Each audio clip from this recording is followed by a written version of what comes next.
मंगळवेढा तालुक्यात गेली 10 दिवस सतत सुरू असलेल्या पावसामुळे शेती पिकांचं नुकसान झाल्यानं शेतकरी कासावीस झाला असतानाच आता तालुक्यातील ढवळस इथं पावसानं भिजलेली भिंत अंगावर कोसळून योगीराज जगन्नाथ हेंबाडे वय वर्ष 11 याचा मृत्यू उपचारादरम्यान झाला, तर त्याची बहीण जागृती हेंबाडे ही जखमी असून हिच्यावर खासगी रुग्णालयात उपचार सुरू आहेत।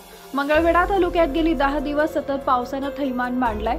शेती पिकं पूर्णपणे पाण्यात गेली आहेत। तालुक्यातील डोणज व नंदूर या भागात घरांची पडझड झाली आहे। ढवळस येथील जागृती जगन्नाथ हेंबाडे व योगीराज जगन्नाथ हेंबाडे हे बहीण भाऊ 21 सप्टेंबर रोजी संध्याकाळी 8:30 वाजता तुळजापूरला ज्योत आणण्यासाठी जाणाऱ्या गाडीची पूजा गावातील ग्रामस्थ करत होते। त्या पूजेला हे बहीण भाऊ उपस्थित होते।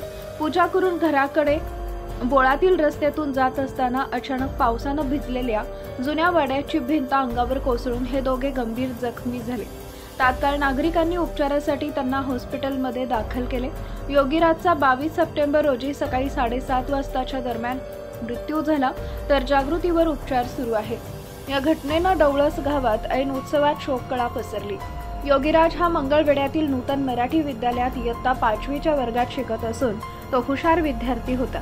या घटनेनंतर आमदार समाधान अवताडे, तहसीलदार मदन जाधव यांनी घटनास्थळी भेट देऊन घटनास्थळाची पाहणी केली आहे।